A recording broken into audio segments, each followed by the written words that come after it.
Мен Батыс Қазақстан облысы Орал қаласы номер 33 жалпы орта білім беретін мектебінің 10 А сынып оқушысы Жексенғали Қарақат. Мамандықтар әлемін ашамыз атты республикалық форумның "Мен мамандықта таңдаймын" атты презентация байқауының қатысушысы. Жалпы әр адам баласы үшін ең маңызды таңдаулардың бірі ол мамандық таңдау. Мектеп бітірейін деп жатырған әрбір түлек қандай маман иесі боларын анықтап, сол арман мақсатына жеткісі келеді. Сол секілді менің де арман мақсатым ол дәрігер болу. Өз презентациямда медицина атасы атанған Гиппократтың сөзімен бастағым келеді. Дәрігер ер түсі жылы және шымыр, өзін-өзі жақсы, таза ұстаса, жақсы киімі болса, мейлінше мінезде тамаша, мырза мәнді және сүйгіш болсын.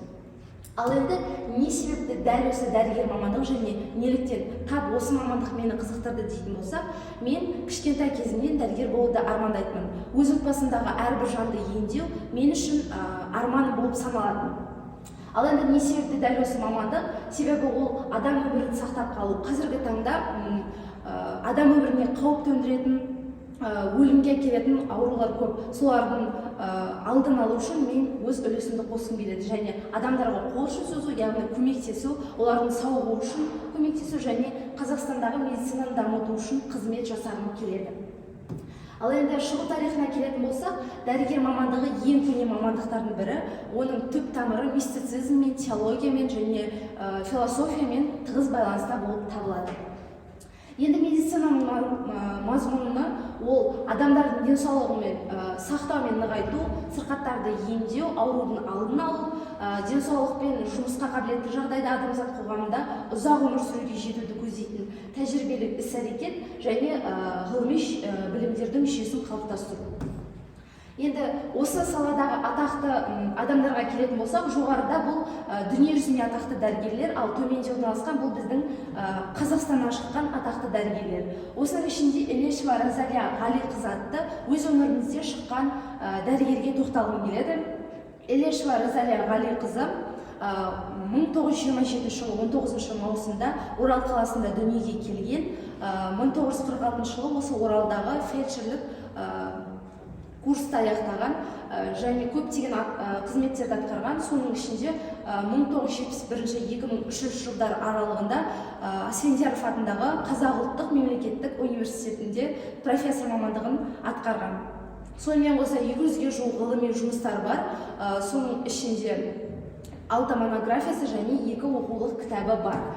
Ал енді дәрігер бойында болу керек қасиеттері келетін болса, ол адамгершілік, еңбекқорлық, жауапкершілік, тазалық, табандылық, шыдамдылық сияқты қасиеттер. Ал дәрігер бойындағы қабілеттер бұл жалпы дәрігерлер көп функционалды адамдар болып саналады. Соның ішінде олар психолог та бола алады, эксперт, сарапшы да, тыңдаушы да, көмекші де, қызметкер де, емдеуші де бола алады. Енді дәрігер болудың оң және теріс жақтары. Жақсы жақтарына ол адам өмірін сақтау және денсаулығын сақтау мүмкіндігі. Екінші ол кез келген қалада, кез келген аймақта ол осы мамандыққа деген сұраныс. Енді жақсы жақтары сияқты жаман жақтарда болары белгілі. Ол білім алудың ұзақ мерзімді процесі және өте ауыр жұмыс кестесі. Соның ішінде түнде, мереке күндер және демалыс күндерінде жұмыс жасауы.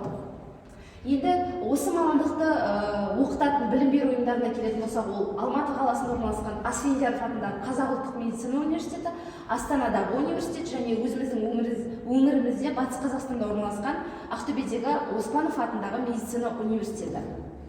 Енді осы дәрігерлік қажет салаларға тоқталып өтейік. Дәрігер мамандығы жалпы барлық салада қажет деп айтуымызға болады. Соның ішінде өзіміз оқитын мектепте, балабақшада, басқа да оқу орындарында және әскери орындарда, зауыт, фабрика, цехтарда керек. Және де сонымен қоса осы елімізде орын алған ковид кезінде де осы дәрігерлеріміз қаншалықты жұмыстарына адал, жауапкершіліктерінің мол екендігін, қандай жанашыр екендігін көрсете алды. Олар күн түн демей үйлеріне бармастан жұмыс жасап, өздерінен бұрын ең алдымен пациенттерін алға қойып, өздерінің қаншалықты нағыз дәрігер деген атқа лайық екендігін дәлелдей алды. Ал енді мансаптық болашағына келетін болсақ, ең алдымен университетті тамамдайды, одан кейін тәжірибе алу үшін қалалық емханаларда жұмыс атқарады, одан кейін лауазымы өсіп, бөлім меңгерушісі бола алады. Одан кейінгі мансаптық болашақтың шыңы ол бас дәрігер болу, ал одан кейінгі ең үлкен жетістік ол өзінің жеке клиникасын ашу болып табылады. Ал енді еңбек нарығындағы дәрігерге сұранысқа келетін болсақ, 2022 жылғы деректерге сәйкес есеп комитеті жүргізген зерттеуде 5 жылда еліміздегі медицина кадрларының жетіспеушілігі 2 есе өскенін және 23,1 бірлікке жеткенін анықтады. Бұл ретте дәрігерлер бір емес бірнеше лауазымды қоса атқарып келе жатыр.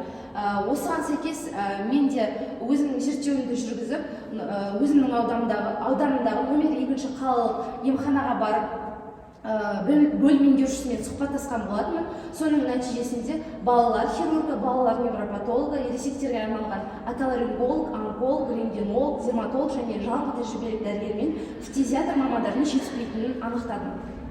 Осыдан қандай қорытынды жасай аламыз? Бұл елімізде бұл мамандықтардың жетіспеушілігі денсаулық қоғамды қалыптастыруымызға өз кедергісін келтіреді. Ендеше ең әуелгі байлық денсаулық демекші, мына біз жастар дұрыс таңдау жасай біліп, дәрігер секілді маңызды мамандықтарды таңдауға шақырамын. Назарларыңызға рахмет.